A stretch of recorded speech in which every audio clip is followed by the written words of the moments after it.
सर्वजण महावितरणसाठी अभ्यास करतच असतील। तर मित्रांनो, त्यातला अत्यंत महत्त्वाचा पार्ट तो म्हणजे मराठी। बऱ्याच विद्यार्थ्यांना मराठी या विषयाच्या अडचणी असतात। त्यासाठी जे काही प्रश्न आता TCS आणि IBPS विचारत आहे त्यावर आधारित आपण ही सिरीज तुमच्यासाठी घेऊन आलो आहे प्रवीण कळ क्लासेस या ऑनलाईन प्लॅटफॉर्मवर। नमस्कार, मी लक्ष्मण चौधरी सर्वांचं आजच्या सेशनमध्ये सहर्ष स्वागत करतो। आता काही जण मराठीचा अभ्यास करत असताना त्यांना बऱ्याचशा अडचणी येत असतात। मला सरांनी सांगितलं, प्रवीण कळ सरांनी सांगितलं की सर विद्यार्थी मराठी विषय विचारत होते, तर म्हटलं आपण एक सिरीज सुरू करूया की जे काही प्रश्न पेपरमध्ये विचारले जात आहे तर त्याच स्वरूपाची किंवा आतापर्यंत TCS आणि IBPS ने घेतलेली प्रश्न त्यावर आधारित प्रश्नांचं विश्लेषण आपण या ऑनलाईन प्लॅटफॉर्मवर घेतोय। चला मग आजच्या जाऊया पहिल्या प्रश्नाकडे, कारण की तुम्हाला माहिती आहे की 10 प्रश्न आपल्या या मराठीवरती विचारले जाणार आहेत, बरोबर। त्यामुळे एकदम प्रॉपर पद्धतीने तयारी करणं खूप गरजेचं आहे, कारण की बरेच विद्यार्थी आता इतर विषयांचा अभ्यास करत असतील, मराठीकडे दुर्लक्ष करत असतील, कारण की 10 प्रश्न म्हणजे नॉट अ जोक। 10 प्रश्न सुद्धा अत्यंत महत्त्वाचे आहेत। एक 10 पैकी 10 मार्क आपल्याला इथे मिळवायचे आणि 10 पैकी 10 मार्क कशी मिळवायची त्यावरतीच आपले हे PYQs असणार आहेत। आणि ज्यांना अजून अधिकची माहिती हवी असेल तर त्यांनी आवर्जून आपली बॅच जॉईन करा। लक्ष्य मराठी अकॅडमीचं जे काही यूट्यूब चॅनल पण आहे आणि त्याच्यानंतर लक्ष्य मराठी अकॅडमीचं जे काही ॲप्लिकेशन आहे त्या डाउनलोड करा आणि त्याच ॲप्लिकेशनमध्ये तुम्हाला स्पेशल महावितरणसाठी एक बॅच बनवली आहे आपण, त्यामध्ये प्रश्न विश्लेषण सुद्धा घेतलेलं आहे। ती बॅच अतिशय माफक फीमध्ये आहे। ज्यांना वाटतं की मराठीमध्ये पैकीच्या पैकी मार्क आम्हाला मिळवायचे आहे, मराठीमध्ये एकही मार्क आम्हाला जाऊ द्यायचा नाही आहे, तर 500-700 रुपयाचा विचार अजिबात करू नका। आवर्जून ती बॅच घेऊन टाका आणि रिस्क कुठलीच घेऊ नका, तुम्हाला अजून परीक्षेसाठी वेळ आहे। बघा, आजच्या लेक्चरमधला पहिला प्रश्न आहे, आजीला 61वे वर्ष सुरू असेल या वाक्यातील विशेषण सांगा। आता प्रश्न काय विचारलाय? विशेषणावरती प्रश्न विचारलेला आहे। आता विशेषण म्हटल्यानंतर आपल्याला माहिती असावं की विशेषण म्हटल्यानंतर काय असतं, विशेषण कशाला म्हणतात। तर सर्वात महत्त्वाची गोष्ट आहे विशेषणाची की विशेषण म्हणजे काय रे मित्रांनो, तर नामाबद्दल अधिक माहिती सांगणारा जो शब्द आहे, नामाबद्दल अधिक माहिती सांगणारा जो शब्द आहे त्याला मराठीमध्ये काय म्हणतात, तर विशेषण म्हणतात। नामाबद्दल अधिक माहिती सांगणारा शब्द। त्याच्यानंतर दुसरी एक महत्त्वाची गोष्ट आहे की विशेषणाचे जे काही प्रकार आहे तर मुख्य 2 प्रकारांमध्ये विशेषण हा घटक विभागलेला आहे। सर्वात पहिला प्रकार आहे तो म्हणजे सिद्ध विशेषणाचा, दुसरा प्रकार येतो तो म्हणजे साधित विशेषणाचा। त्याच्यानंतर सिद्ध विशेषणामध्ये हे 3 उपप्रकार पडतात। सर्वात पहिला जो आहे तो गुण विशेषण आहे, मी आता पूर्ण लिहित नाही। दुसरा जो आहे तो संख्या विशेषण आहे आणि तिसरा जो प्रकार येतो तो म्हणजे सार्वनामिक विशेषण। अशा प्रकारे एवढ्या प्रकारांमध्ये सिद्ध विशेषणामध्ये हे प्रकार समाविष्ट आहे। आता सिद्ध म्हटल्यानंतर बरेच विद्यार्थी वेगवेगळ्या प्रकारचा अर्थ प्रकट करतात, पण तिथे सिद्ध या शब्दाचा तुम्हाला मराठीमध्ये इथून पुढे केव्हाही फक्त एकच गोष्ट लक्षात असू द्या की सिद्ध म्हटल्यानंतर मूळ रूप। मग आता हे जे संख्या विशेषण आहे या संख्या विशेषणाचे हे उपप्रकार आहे। पहिला आहे आवृत्ती, दुसरा आहे क्रम, तिसरा आहे अनिश्चित, त्याच्यानंतर 4 नंबरचा आहे तुमचा पृथकत्व। अशा प्रकारे काही प्रकार यामध्ये समाविष्ट आहे आणि त्याच्यानंतर 5 नंबरचा आहे गणनावाचक। म्हणजे अशा प्रकारे हे प्रकार त्यामध्ये समाविष्ट होतात। आता प्रश्न जो काही आपल्याला विचारलेला आहे तर प्रश्न विचारलाय संख्या विशेषणावरती। संख्या विशेषणाचे उपप्रकार कोणकोणते आहेत, तर आवृत्ती आहे, क्रम आहे, अनिश्चित आहे, पृथकत्व आहे आणि गणनावाचक आहे। मग आता 61वे म्हटल्यानंतर त्यातनं आपल्याला काय दिसतंय, तर आता तिथे आवृत्ती दिसतंय का, नामाची आवृत्ती आलेली आहे का, मला द्विगुणित आनंद झाला, त्रिवार मुजरा, हे झाले आवृत्तीवाचक। म्हणजे जेव्हा जेव्हा आवृत्ती असते, संख्येची आवृत्ती आलेली असते, नामाची आवृत्ती जेव्हा येते ना तेव्हा आवृत्तीवाचक असं म्हटलं जातं। संख्या विशेषणाचा उपप्रकार आहे। पण आता मला असं वाटतं की 61वे म्हटल्यानंतर म्हणजे 60वे गेले, आता एक क्रमाने 61वे वर्ष सुरू झालेले आहे, बरोबर ना। म्हणजे इथं जर आपण लक्षात घेतलं तर एक महत्त्वाची गोष्ट आहे, 61वे म्हटल्यानंतर इथं एक गोष्ट निदर्शनात येत असेल की इथं दर्शवलेला जो आहे तर तो क्रम दर्शवला आहे। म्हणजे आता इथं आजीला 61वे वर्ष सुरू असेल अशा प्रकारचं वाक्य जरी असलं तरी मी अशा प्रकारचं वाक्य हे क्रमाने सांगतो आहे। आता समजा हे आजीच्या बाबतीत झालं, तुम्ही एखाद्या घराच्या बाबतीत सांगू शकतात, बरोबर, की माझे 61वे घर आहे, 61वे घर आहे। म्हणजे क्रमाने मी 60 घरं घेतली आहे, आता माझं हे जे घर झालं आहे ना ते 61वे आहे। माझे घर 61 आहे. म्हणजे क्रमाने जर आपण गेलो तर अशा पद्धतीने सांगू शकतो. म्हणजे आता मला इथं सांगायचं एकच होतं की इथं आलेलं विशेषण हे 61 आहे, बरोबर. मग ते क्रमाने 61 आहे म्हणजे इथे आलेलं जे काही विशेषण आहे ते क्रमवाचक आहे. ते विशेषण आहे मान्य आहे, पण ते कसं आहे, क्रमवाचक आहे. ह्या कन्सेप्ट आपल्या क्लिअर असल्या पाहिजे. आता वर्ष म्हटल्यानंतर फक्त वर्ष हा शब्द विशेषण नाही, वर्ष म्हटल्यानंतर हा नामामध्ये जाणार आहे. पण जेव्हा तुम्ही म्हणणार ना दुसरे वर्ष, तिसरे वर्ष, तेव्हा दुसरे तिसरे हे कशामध्ये जाणार आहे, तर क्रमवाचक विशेषणामध्ये जाणार आहे. अशा पद्धतीच्या कन्सेप्ट आपल्याला क्लिअर असल्या पाहिजे. त्याच्यानंतर आजीला म्हटल्यानंतर हे सुद्धा नामामध्ये जाणार आहे. म्हणजे अशा पद्धतीने आपल्याला क्लिअर झालं पाहिजे की इकडं हे असेल म्हटल्यानंतर हे काय झालं, तर क्रियापद आलेलं आहे. म्हणजे अशा पद्धतीने पूर्ण वाक्याचं विश्लेषण जर क्लिअर असेल किंवा कन्सेप्ट क्लिअर असतील तर आपल्याला निश्चितच या प्रश्नांची उत्तरं जमतात. मग आपण काय करूया की प्रवीण कळ क्लासेस जे काही आपलं यूट्यूब चॅनल आहे त्या ऑनलाईन प्लॅटफॉर्म जो काही आहे त्या ऑनलाईन प्लॅटफॉर्मवर आपण हे जे काही सिरीज आहे हे सुरू ठेवूया. त्यानंतर दुसरा प्रश्न आहे बघा, खालीलपैकी कोणता शब्द प्रौढी या शब्दाचा समानार्थी शब्द नाही, बरोबर. आता तुम्हाला काय विचारलेलं आहे की प्रौढी या शब्दाचा समानार्थी शब्द नाही. आता प्रौढी म्हटल्यानंतर काय असतं रे मित्रांनो, तर प्रौढी म्हटलं दामडोल, प्रौढी म्हटल्यानंतर काय बढाई, बरोबर. त्याच्यानंतर प्रौढी म्हटल्यानंतर काय शेकी, हे सर्वच्या सर्व त्याचे समानार्थी शब्द आहे. म्हणजे पहिला तर काही येऊ शकत नाही. आता बढाई मारणं तुम्हा सर्वांना माहिती असेल की बरीच लोक अशी असतात की त्यांचं काम जे काही असतं तर ते काम कमी असतं पण ते दाखवण्याचा खूप मोठ्या प्रमाणामध्ये प्रयत्न करीत असतात. म्हणजे जसं की समाजामध्ये आपण बघत असतो की बऱ्याचशा व्यक्ती असतात की काम कमी करतात पण बोलतात जास्त, बढाई जास्त मारतात स्वतःच्या कामाची, बरोबर ना. की समजा मी एका कंपनीमध्ये काम करतोय तर त्या कंपनीमध्ये माझ्याकडे 1,500 ते 2,000 कर्मचारी माझ्या अंडर काम करतात किंवा मी त्यांच्यावरती वॉच करतो. म्हणजे अशा पद्धतीने बऱ्याचशा बढाया त्या ठिकाणी मारत असतात आणि त्या व्यक्तीचं काम जे काही असतं तर एवढं नसतं. मग त्या ठिकाणी अशा प्रकारची शब्द आपल्याला आलेली असतात. म्हणजे प्रौढी म्हटल्यानंतर डामडोल, बढाई आणि शेखी हे त्यासाठी आहे. त्याच्यानंतर त्या ठिकाणी ख्याती, स्वतःची जास्त ख्याती सांगत असतात. त्यानंतर स्वतःची जास्तीत जास्त प्रख्यात आम्ही आहोत असं दाखवण्याचा प्रयत्न तिथे करत असतात. त्यानंतर प्रौढी म्हटल्यानंतर हे त्याच्यासाठीच आहे, म्हणजे पहिलंही आहे दुसरंही आहे, बरोबर. त्याच्यानंतर फुशारकी आहे, काय अडचण नाही, बरोबर. पण फिरणे, त्यानंतर चालणे हे येऊ शकत नाही. आता फिरणे आणि चालणे म्हटल्यानंतर हे काय आले, तर फिरणे आणि चालणे म्हटल्यानंतर हे क्रियापदामध्ये समाविष्ट होत आहे, ते धातूमध्ये येणार आहे, बरोबर ना. त्याच्यामुळे समानार्थी शब्द नाही म्हटल्यानंतर पर्याय क्रमांक 3 जो काही तो येणार नाही. म्हणून या प्रश्नाचं उत्तर येणार आहे पर्याय क्रमांक 3. ओके. आपल्याला प्रश्न विचारलेला होता कोणता, समानार्थी शब्द नाही. ओके. फुशारकी होतं पण फिरणे आणि चालणे हे त्यामध्ये येत नाही. ओके. म्हणजे अशा प्रकारे आपल्याला माहिती असणं गरजेचं आहे. या प्रश्नाचं उत्तर पर्याय क्रमांक 2 आलेलं असणार आहे.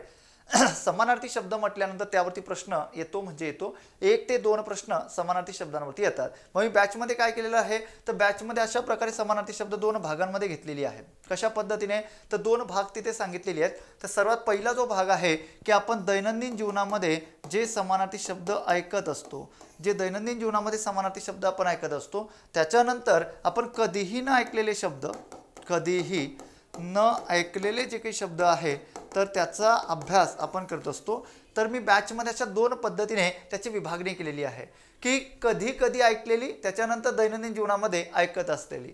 आता जे तुम्ही दैनंदिन जीवनामध्ये ऐकतात का नाही ते वाचण्याची गरज नाही. आता बढाई वाचण्याची गरज नाही, त्याच्यानंतर त्या ठिकाणी डामडोल वाचण्याची गरज नाही. त्याच्यानंतर तुम्हाला वाचण्याची गरज कुठे आहे, तर फक्त शेखीमध्ये. शेखीमध्ये तुम्ही काय करू शकता, त्याचं वाचन करू शकतात. कारण की शेखी हा शब्द आपण कधी काळी ऐकलेला आहे, बरोबर ना. त्याचा रेग्युलर आपण म्हणजे ते रेग्युलर ती शब्द आपण ऐकत नाही, बरोबर. म्हणून अशा प्रकारची शब्द तुम्हाला वाचावी लागतात. किंवा फुशारकी आपण नेहमी ऐकत असतो पण फिरणे काय येणार नाही, चालणे काय येणार नाही. कारण की चालण्याचा धातू काय येतो आहे, चालण्याचा मूळ धातू येतो आहे चाल, बरोबर. म्हणजे सिद्ध क्रियापदामध्ये सुद्धा जात आहे. म्हणजे त्याच्यामध्ये जर आपण लक्षात घेतलं, कारण की धातू साधिक क्रियापद आहे कशावरनं समजतं, जेव्हा जेव्हा ऐका खूप महत्त्वाच्या गोष्टी सांगतोय, जेव्हा जेव्हा एखाद्या शब्दाला ने, न, बाणाचा ने अशा प्रकारचा धातू जुडलेला असतो ना, तर लक्षात ठेवायचं तर ते धातू साधित असते. अशा पद्धतीने या कन्सेप्ट आपल्या क्लिअर असल्या पाहिजे.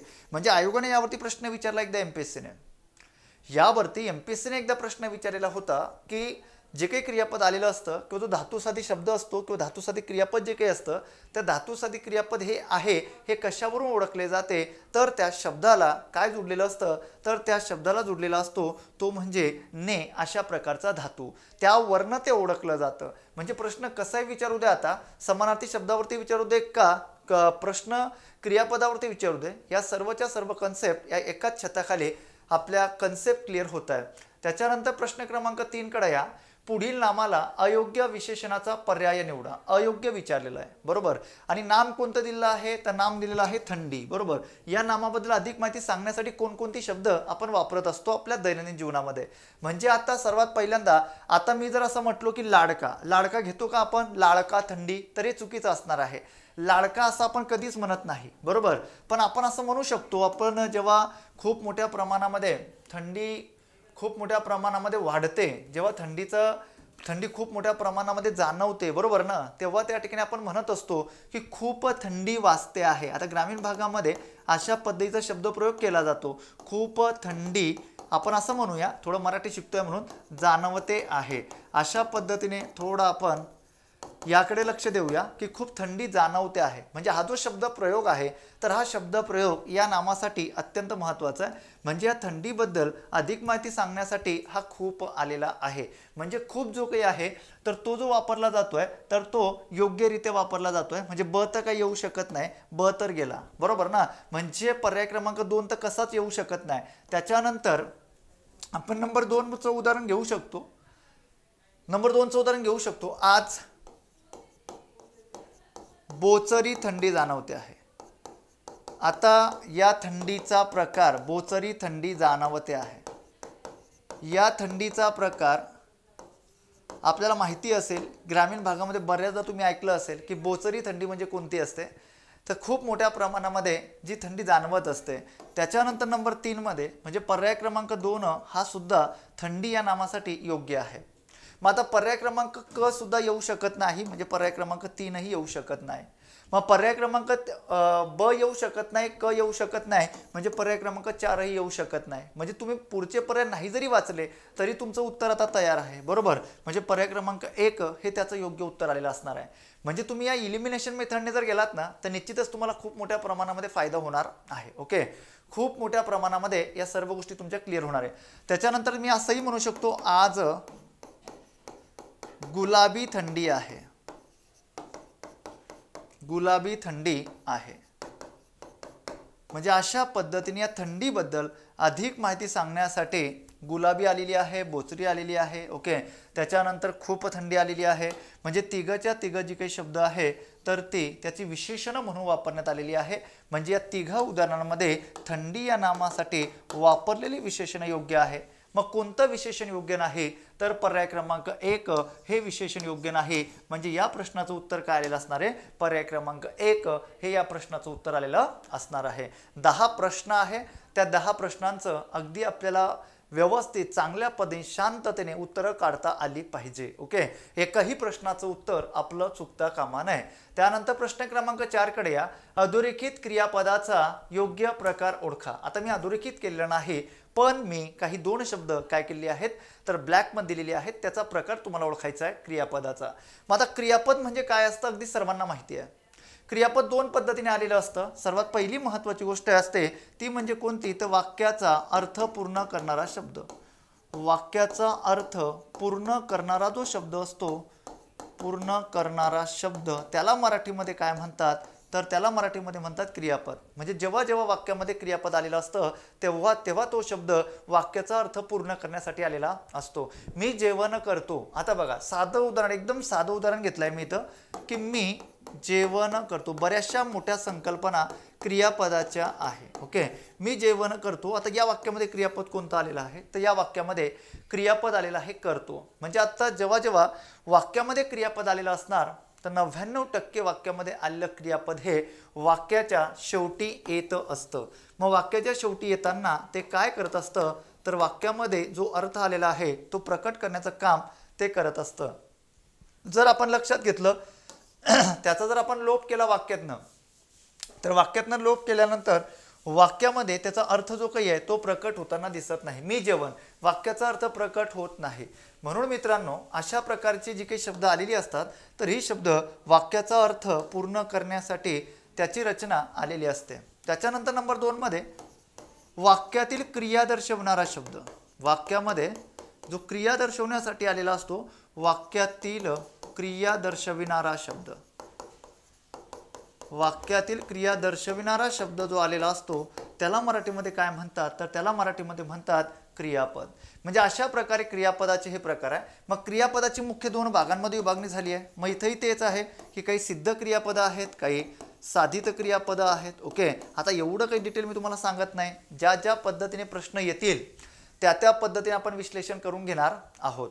मग आता खरे आता पर्यायांकडे या. बघा, आता आधी उदाहरण वाचा की त्याचा घसा इतका दुखत होता की त्याला बोलवत न होते. बरोबर. मग आता या प्रत्येक प्रकाराचा म्हणजे प्रत्येक जो पर्याय आलेला आहे आपला, त्या प्रत्येक पर्यायाचा अर्थ समजून घ्या की शक्य क्रियापद म्हटल्यानंतर तुम्हा सर्वांना माहिती असावं की ज्या वाक्यरचनेतून शक्यता, सामर्थ्य, त्याच्यानंतर क्षमता अशा प्रकारची रचना त्यामध्ये समाविष्ट होते. मग आता काही जण विचार करत असतील की सर शक्यता, सामर्थ्य आणि क्षमता ह्याच्या 3 गोष्टी आहेत, तर या 3 गोष्टी फक्त सकारात्मक घडतात का, तर नाही. तर या 3 गोष्टी ज्या आलेल्या असतात तर त्या 3च्या गोष्टी सकारात्मक आणि त्याच्यानंतर दुसरी महत्त्वाची गोष्ट नकारात्मक, या दोन्ही पद्धतीने ते शक्य क्रियापद येऊ शकतं. सकारात्मक येऊ शकतं, नकारात्मक येऊ शकतं. अशा दोन्ही पद्धतीने क्रियापद त्यामध्ये येऊ शकतं. म्हणजे या दोन्ही गोष्टी जर आपण क्लिअर केल्या तर आवर्जून आपल्याला समजतं आता की शक्य क्रियापद म्हटल्यानंतर आपल्याला माहिती असावं की तिथे ते सकारात्मक येऊ शकतं, ते नकारात्मक येऊ शकतं. ओके, मग आता इथं काय आलेलं आहे, कारण की शक्य क्रियापद अजून एक दुसरी महत्त्वाची गोष्ट वतो, म्हणजे वते, विते, वतो, वितो, अशा प्रकारची प्रत्यय जी काही असतात तर ती प्रत्यय त्याला जुडलेली असतात. मग त्यावरून ते ठरत असतं ते कोणतं क्रियापद आहे, तर ते शक्य क्रियापद आहे. म्हणजे आता बोलवत न होते म्हणजे त्या ठिकाणी त्या बोलण्यासाठी तो काय होता, तर तो म्हणजे सक्षम न होता. म्हणजे अशा पद्धतीने दोन्ही गोष्टी तिथे क्लिअर होतात की एकतर त्या ठिकाणी पॉझिटिव्ह पण म्हणजे सकारात्मक पण आणि नकारात्मक पण, म्हणजे शक्य क्रियापद म्हटल्यानंतर दोन्ही पद्धतीने येऊ शकते. आताच जो काही पेपर पार पडला त्या पेपरला एक शक्य क्रियापदावरती प्रश्न विचारलेला होता. तर तो शक्य क्रियापदावरती प्रश्न अशा पद्धतीने विचारलेला होता की तुमच्याकडून, म्हणजे उदाहरण अशा पद्धतीचं होतं की तुमच्याकडून एवढे कर्ण कर्कश संगीत ऐकवते तरी कसे. समजलं का, ऐकवते तरी कसे, म्हणजे अशा पद्धतीने सकारात्मक नकारात्मक दोन्ही पद्धतीने तिथे रचना येऊ शकते. म्हणजे अशा पद्धतीने पर्याय क्रमांक 1 हे त्याचं योग्य उत्तर आहे. आता प्रयोजक क्रियापद हे त्याचा पर्याय किंवा हे त्याचं योग्य उत्तर काय येऊ शकत नव्हतं, कारण की वाक्यामध्ये असणारी जी काही क्रिया असते मित्रांनो, आता बघा वाक्यामध्ये असणारी जी काही क्रिया असते ती क्रिया कर्त्याला करणे शक्य नसते.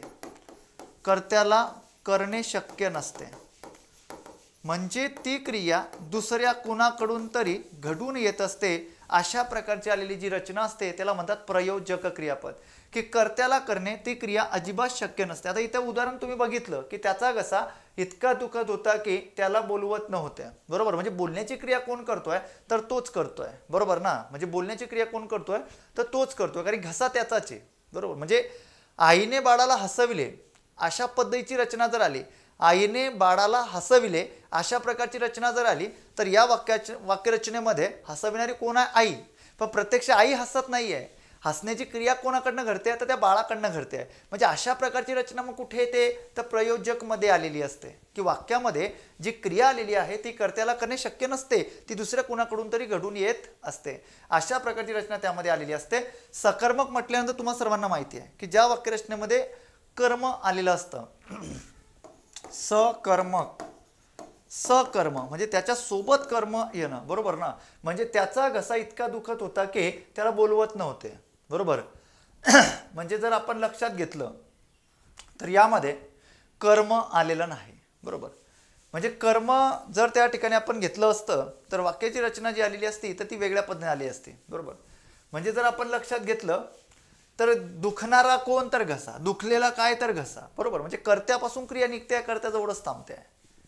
म्हणजे अशा प्रकारे किंवा त्या ठिकाणी बोलणारा कोण, बरोबर, तर तो, बरोबर ना, त्याला बोलवत नव्हते.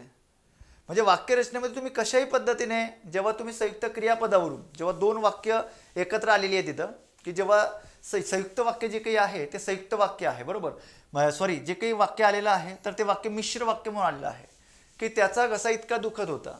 आता हे पहिलं एक वाक्य झालं, बरोबर, की त्याला बोलवत नव्हते, की म्हटल्यानंतर हे मिश्र वाक्यामध्ये जात आहे. दोन मिश्र वाक्यांचं एकत्रीकरण तिथे आलेलं आहे. मग जेव्हा अशा प्रकारची रचना तिथे आलेली असेल तेव्हा आपल्याला सांगितलेलं आहे की हे जे क्रियापद आलेलं आहे हे क्रियापद कोणत्या प्रकारचं आहे, अशा प्रकारचा प्रश्न तिथं विचारलेला आहे. मग जर तिथं हायलाईट करून किंवा अधोरेखित करून क्रियापद दिलेलं आहे तर दुसरीकडे आपल्याला डोकं लावायची गरजच नाही, बरोबर ना. म्हणजे सकर्मक म्हटल्यानंतर सकर्मकमध्ये अशा प्रकारची रचना नसतेच ना. मिश्र वाक्य म्हटल्यानंतर सकर्मकमध्ये ती रचना येऊ शकत नाही. सकर्मकमध्ये एक कर्ता असतो, एक कर्म असते, त्याच्यामुळे इकडं आपल्याला काही यायची गरज नव्हती. फक्त जिथं अधोरेखित केलेलं आहे त्याच्यावरती फक्त विचार करायचा होता आणि सांगायचं होतं. त्याचं विश्लेषण मी तुम्हाला ऑलरेडी आता करून दिलेलं आहे. ओके, अशा प्रकारे जशी प्रश्न येत जातील त्या स्वरूपात मी तुम्हाला या सर्व कन्सेप्ट क्लिअर करून देईल. त्याच्यानंतर थोडं पुढे या. आता 5 नंबरचा प्रश्न आहे बघा, खालीलपैकी पुढीलपैकी कर्मणी प्रयोगातील वाक्य कोणते. आता मित्रांनो, तुम्हाला जर प्रयोग ओळखायचा असेल, प्रयोग समजून घ्यायचा असेल तर फक्त 3 गोष्टी अगदी 3 सेकंदाच्या आत तुम्हाला प्रयोग ओळखता आला पाहिजे. म्हणजे जर आपण आता सर्वात पहिल्यांदा लक्षात घेतलं तर पहिला प्रयोगाचा प्रकार आहे तो म्हणजे कर्तरी, दुसरा प्रयोगाचा प्रकार आहे तो म्हणजे कर्मणी प्रयोग आणि तिसरा प्रयोगाचा प्रकार आहे तो भावे प्रयोग. आता हे 3 प्रकार जर तुम्हाला लक्षात ठेवायचे असतील तर फक्त एक गोष्ट क्लिअर करा. कर्तरी प्रयोगामध्ये काय असतं रे मित्रांनो, तर कर्तरी प्रयोगामध्ये वाक्यामध्ये आलेला जो कर्ता असतो तर तो कर्ता नेहमी प्रथमेत असतो. त्याला कुठल्याही प्रकारचं प्रत्यय जुडलेलं नाही. त्याला मराठीमध्ये काय म्हणतात तर त्याला मराठीमध्ये कर्तरी प्रयोग म्हणून ओळखलं जातं. ही कर्तरी प्रयोगाची अत्यंत महत्त्वाची ओळखण्याची खूण आहे. तुम्हाला कोणत्याही परीक्षेचा प्रश्न विचारू दे त्यावरती तुम्हाला फक्त हीच गोष्ट लक्षात ठेवायची आहे, म्हणजे 3 सेकंदाच्या आत तुम्हाला प्रयोग ओळखता येणार आहे. त्याच्यानंतर कर्मणी प्रयोगामध्ये तुम्ही आलात तर वाक्यामध्ये जो कर्ता असतो, ही महत्त्वाची गोष्ट आहे, वाक्यामध्ये जो कर्ता असतो त्या कर्त्याला नेहमी प्रत्यय असते. कर्त्याला नेहमी प्रत्यय असते. अशा प्रकारे ही कर्मणी प्रयोग ओळखण्याची अत्यंत महत्त्वाची खूण आहे की कर्मणी प्रयोगाला नेहमी तिथे काय आलेलं असते तर नेहमी त्याला प्रत्यय जुडलेले असते. त्याच्यानंतर भावे प्रयोगामध्ये जर तुम्ही आलात तर वाक्यामध्ये आलेला कर्ता आणि त्याच्यानंतर वाक्यामध्ये आलेलं कर्म दोघांना प्रत्यय असतात. दोघांना प्रत्यय असतात तिथे तुम्हाला ओळखावा लागतो तो म्हणजे भावे प्रयोग. आत्ता इथं या 3 प्रकार, सर प्रयोग संपला का, तर प्रयोग संपला. याच्या व्यतिरिक्त प्रयोग ओळखण्याची दुसरी कोणती ट्रिक्स तुम्हाला मराठीमध्ये सापडणार नाही. फक्त या 3 गोष्टी तुम्हाला अशा पद्धतीने क्लिअर करायच्या. पण जेव्हा आपण प्रयोग अभ्यासतो तेव्हा आपल्याला खूप डिटेल अभ्यासावं लागते. म्हणजे कर्तरी प्रयोगाचे उपप्रकार असतील, कर्मणी प्रयोगाचे उपप्रकार असतील, भावे प्रयोगाचे उपप्रकार असतील, त्याच्यानंतर थोडं त्याच्या पुढे गेल्यानंतर संकीर्ण मिश्र प्रयोग असेल. आता बघा 3 प्रकार मी तुम्हाला सांगितले. उदाहरण दिलं आहे आपल्याला, निशा फार वेगात धावते. म्हणजे आता का रे, धावणारी कोण आहे, निशा. वाक्यातील कर्ता कर्म ओळखणं ही पद्धत जर तुम्हाला आजही माहिती नसेल तर लक्ष मराठी अकॅडमीच्या यूट्यूब चॅनलला जायचं.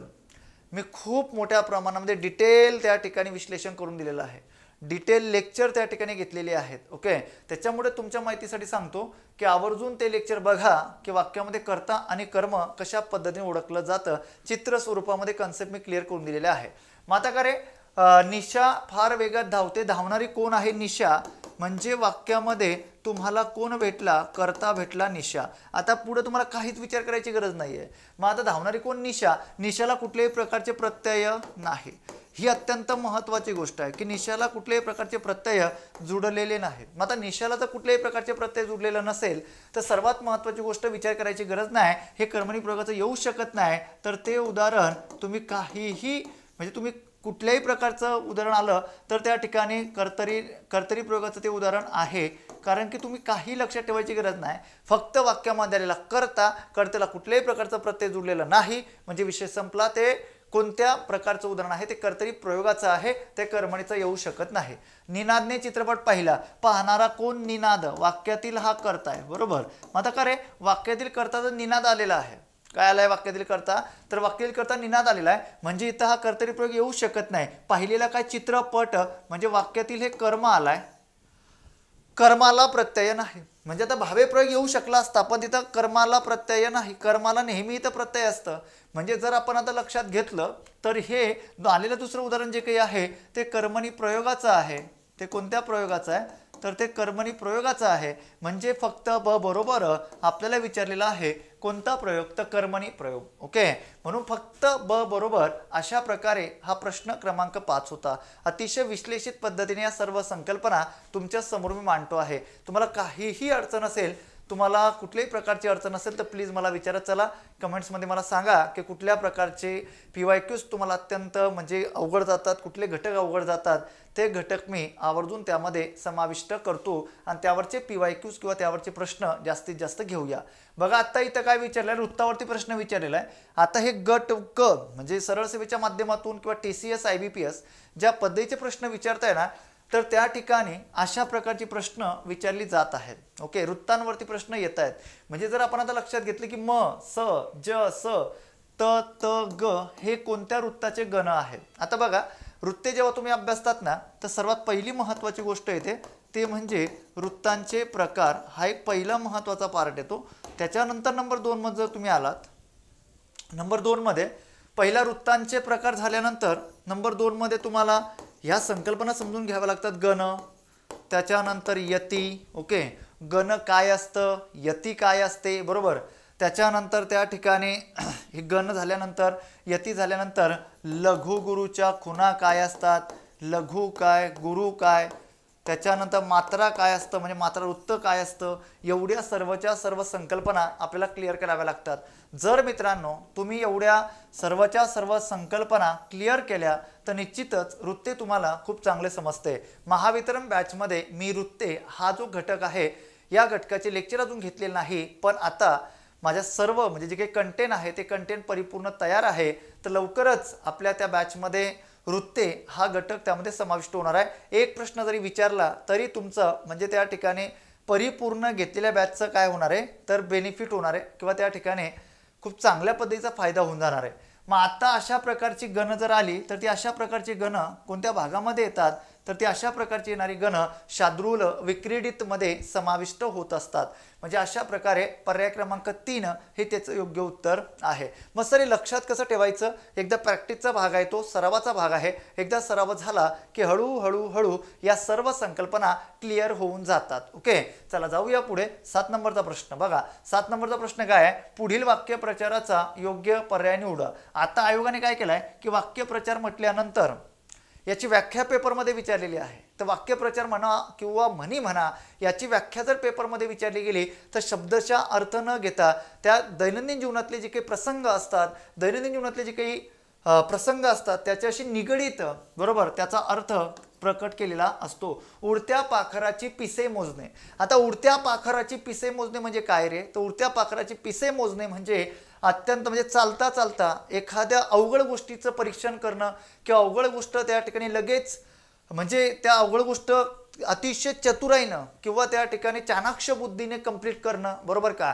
त्याला म्हणतात की उडत्या पाखराची पिसे मोजणं. कारण की पाखराचा जो काही वेग असतो तो कमी नसतो. पाखराचा वेग खूप मोठ्या प्रमाणामध्ये असतो. मग अशा परिस्थितीमध्ये कुठेही न डगमगता एकदम चाणाक्ष बुद्धीने या सर्व गोष्टी करवून घेणं. म्हणजे आता पहिलं काय, अत्यंत कठीण परिस्थितीवर मात करणे हे तर काही येऊ शकत नाही. इथं परिस्थितीवर आहे, बरोबर. तिथं आपल्याला काय सांगितलेलं आहे की चालता चालता म्हणजे अगदी क्षणात म्हणजे अत्यंत अवघड काम चतुराईने कंप्लीट करणं, बरोबर आहे. म्हणजे पर्याय क्रमांक 2 हे त्याचं योग्य उत्तर आहे. समजलं का, की अतिशय चाणाक्ष बुद्धीने चतुराईने ते काम कंप्लीट करणं.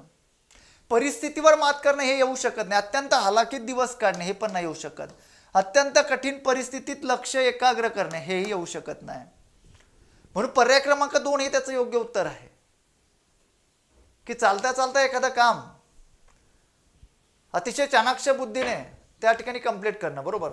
त्याच्यानंतर त्या ठिकाणी चतुराईने काम करणं अत्यंत अवघड काम. म्हणून पर्याय क्रमांक 2 हे त्याचं योग्य उत्तर आहे. अशा प्रकारची पर्याय तुम्हाला इथं येऊ शकतात.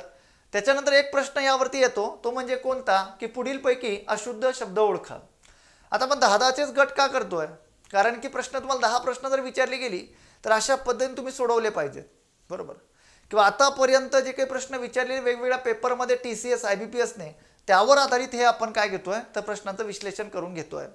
म्हणजे आता बघा पुढीलपैकी अशुद्ध शब्द ओळखा. अशुद्ध म्हटल्यानंतर जिथे तो शुद्ध नसतो. आता बघा नाविन्य म्हटल्यानंतर आपल्याला अशाच पद्धतीने नाविन्य हा शब्द लिहिण्याची सवय आहे, पण हा शब्द काय आहे चुकीचा आहे. त्याच्यानंतर त्या ठिकाणी शुद्ध शब्द कोणता आहे मग तर शुद्ध शब्द आहे नाविन्य. अशा प्रकारे हा शुद्ध शब्द आहे. त्याच्यानंतर प्रतीक्षागृह हा ऑलरेडी शुद्ध आहे. परीक्षा हा सुद्धा शुद्ध आहे. आणि काही जण आध्यात्मिक म्हणतात पण ते चुकीचं आहे, ते आध्यात्मिक आहे. काही जण काय म्हणतात की आध्यात्मिक, बरोबर, मी खूप मोठ्या प्रमाणामध्ये आध्यात्मिक व्यक्ती आहे, हे आध्यात्मिक चुकीचं आहे. आध्यात्मिक हे बरोबर आहे. आध्यात्मिक हा शुद्ध शब्द आहे.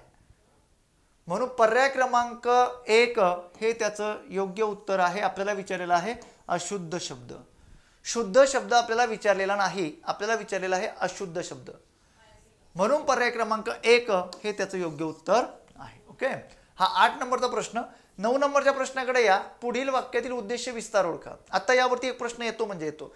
आता जसजशी प्रश्न येतील त्या स्वरूपामध्ये मी कन्सेप्ट क्लिअर करून देणार आहे. सर्वात पहिल्यांदा उद्देश हा पहिला प्रकार येतो. त्याच्यानंतर नंबर 2 मध्ये उद्देश विस्तार हा दुसरा महत्त्वाचा प्रकार येतो. उद्देश म्हणजे काय असतं तुम्हा सर्वांना परिचित असणार, तुम्हा सर्वांना माहिती असणार. उद्देश म्हणजे काय रे मित्रांनो, तो उद्देश म्हणजे वाक्यामध्ये आलेला जो कर्ता असतो त्याला म्हणतात उद्देश. आता कर्ता ओळखण्याची पद्धत अगदी सर्वांना परिचित आहे की सर्वप्रथम क्रियापद शोधावं, क्रियापदा धातू घ्यावा, क्रियापदाच्या धातूला नारा, नारी, नारे, नाऱ्या, कोणने प्रश्न विचारावा, म्हणजे वाक्यातील तुम्हाला कर्ता भेटतो किंवा उद्देश भेटतो. उद्देश विस्तार म्हणजे काय तर 90% आलेली उदाहरणं बघा, लक्षात ठेवा. हा जो शब्द समूह असतो, हा शब्द समूह कर्त्याच्या आधी येतो किंवा उद्देशाच्या आधी येत असतो. आणि सर्वात महत्त्वाची गोष्ट की 90% सांगतो, 100% नाही, 90% आलेला जो शब्द समूह असतो उद्देश विस्ताराचा, तर तो उद्देश विस्ताराचा शब्द समूह षष्ठी विभक्तीचा प्रत्यय जोडून येत असतो शक्यतो 90%. आणि 10% जो काही आहे तर 10%मध्ये षष्ठी विभक्तीचा प्रत्यय तुम्हाला दिसत नाही. म्हणजे आता आयोगाने एक उदाहरण विचारलेलं होतं, हे उदाहरण होतं.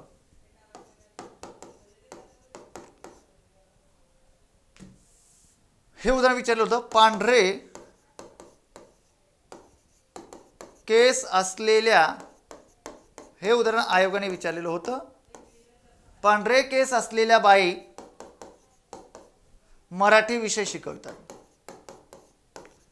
आणि सांगितलेलं होतं उद्देश विस्तार कोणता आहे. आता उद्देश विस्तार म्हणजे काय असतं, तो उद्देश विस्तार म्हणजे मी प्रश्नाकडे जाण्याच्या आधी कन्सेप्ट क्लिअर करून देतो, त्याच्यानंतर मग प्रश्नाकडे मार्गस्थ होतो. मग आता इथं पांढरे केस असलेल्या बाई मराठी विषय शिकवतात, शिकविणाऱ्या कोण आहे बाई. ह्या बाईबद्दल अधिक माहिती सांगण्यासाठी कोणता शब्द समूह आलेला आहे तर तो पांढऱ्या केस असलेल्या, बरोबर. हा शब्द समूह कुणाचा कार्य करतो आहे तर हा संपूर्ण शब्द समूह या कर्त्याबद्दल अधिक माहिती सांगण्यासाठी तो शब्द समूह आलेला आहे. म्हणजे तो संपूर्ण शब्द समूह उद्देश विस्ताराचं काम करतोय. मग अशा प्रकारची उदाहरणं आलेली असतात की जिथे षष्ठी विभक्तीचं प्रत्यय जोडलेलं नसते, पण 90% आलेली उदाहरणं षष्ठी विभक्तीचे प्रत्यय जोडून आलेली असतात. आता इथंच बघा की भारतावरील इंग्रजांचे साम्राज्य संपुष्टात आले, बरोबर. मग आता आले म्हटल्यानंतर याचा मूळ धातू काय घेतला जातो ए, बरोबर. मग आता येणारे कोण साम्राज्य किंवा येणारे काय साम्राज्य, वाक्यातील हा कर्ता आला किंवा याला तुम्ही म्हणू शकतात की याला तुम्ही उद्देश अशा पद्धतीने ओळखू शकतात.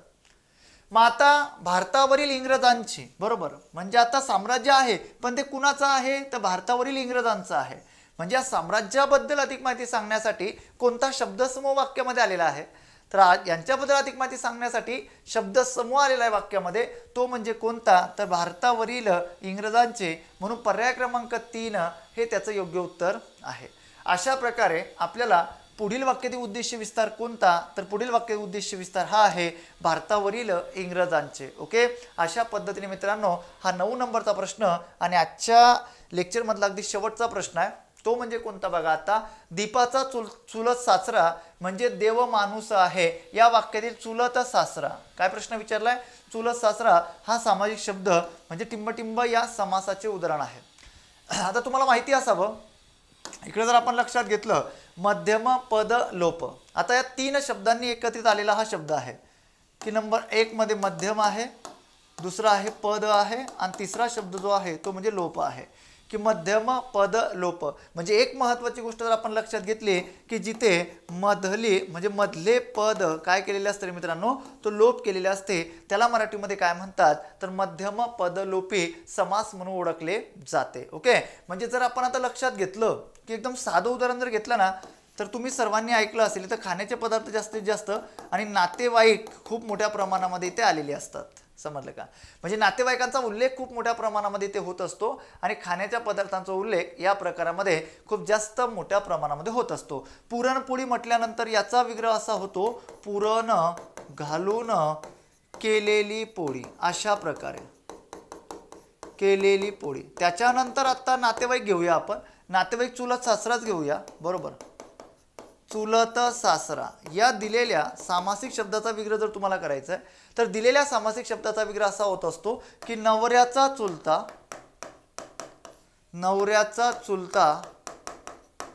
या नात्याने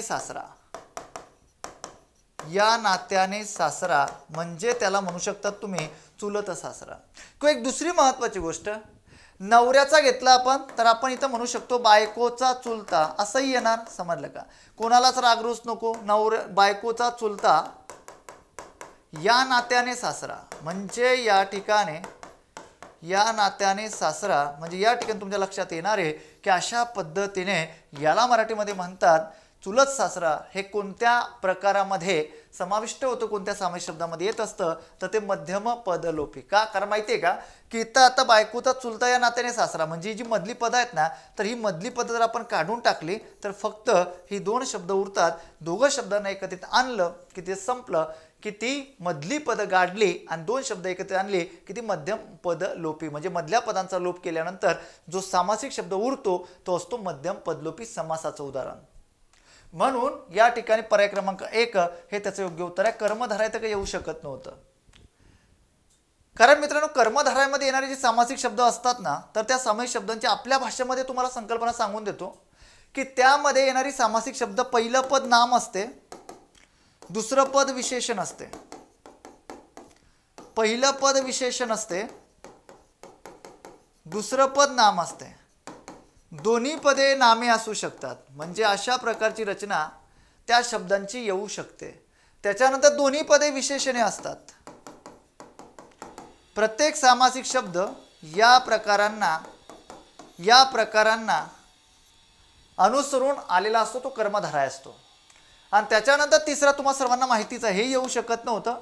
द्विगु समासामध्ये तुम्हाला सर्वांना माहिती आहे, संख्यावाचक पहिले पद जे असते ना, ते पहिले पद संख्यावाचक समासाचे असते. कोणत्या समासाचे असते, पहिले पद हे संख्यावाचक समासाचे असते. म्हणजे आपल्याला लक्षात येतं की मध्यम पदलोपी म्हटल्यानंतर इकडं मधले पद जे काही असते ते गाडलेले असते, म्हणून मध्यम पदलोपी अशा प्रकारे हे त्याचं योग्य उत्तर आहे. अशा पद्धतीने सुटसुटीत पद्धतीने मी तुम्हाला संपूर्ण जे काही प्रश्न होता त्या प्रश्नाचे विश्लेषण करून दिलेले आहेत. निश्चितच तुम्हाला या सर्व गोष्टीच्या सिरीजचा खूप मोठ्या प्रमाणामध्ये फायदा होणार आहे. जे समासाचे प्रकार आहे, सर्वात पहिला अव्ययभाव समास बऱ्याच विद्यार्थ्यांना अवघड जाणारा हा पार्ट आहे. ओके, पण मित्रांनो अतिशय सोप्या पद्धतीने सुटसुटीत पद्धतीने बॅचमध्ये सांगितलेलं आहे आणि खूप सोप्या पद्धतीने शिकवत असतो. तुम्हाला सर्वांना जाणवत असेल तर पहिला अव्ययभाव समास येतो, दुसरा तत्पुरुष येतो, तिसरा येतो द्वंद्व समास आणि 4 नंबरचा येतो बहुव्रीही. जर तुम्ही या चौघा प्रकारांचा अर्थ समजून घेतला तर अव्ययभाव समास म्हणजे काय असतं, तर पहिले पद महत्त्वाचे असते. तत्पुरुष समासामध्ये काय असतं, दुसरे पद महत्त्वाचे असते. द्वंद्व समासामध्ये दोन्ही पदे महत्त्वाची असतात आणि बहुव्रीही समासामध्ये दोन्ही पदे महत्त्वाची नसून तिसऱ्या पदाचा बोध होत असतो. अशा प्रकारे जर आपण लक्षात घेतलं तरी 10 उदाहरणे आपल्याला अशा पद्धतीने अभ्यासता येतात. म्हणजे अशा पद्धतीने आपल्याला ह्या दिलेल्या प्रश्नाचं विश्लेषण अशा पद्धतीने आपण केलं. आता आपण इथं थांबूया, लवकरच भेटूया पुढच्या सिरीजमध्ये. ज्यांना बॅच घ्यायची आहे त्यांनी आताच लक्ष मराठी अकॅडमीचं प्ले स्टोरला जाऊन आपलं जे काही त्या ठिकाणी ॲप्लिकेशन आहे ते डाउनलोड करा त्यामध्ये स्पेशल महावितरण बॅच तुमच्यासाठी तयार केली आहे. कुठली रिस्क घेऊ नका. अतिशय मिनिमम फीमध्ये ती बॅच आहे. इथं मी थांबतो आहे. सर्वांना धन्यवाद. जय हिंद, जय महाराष्ट्र.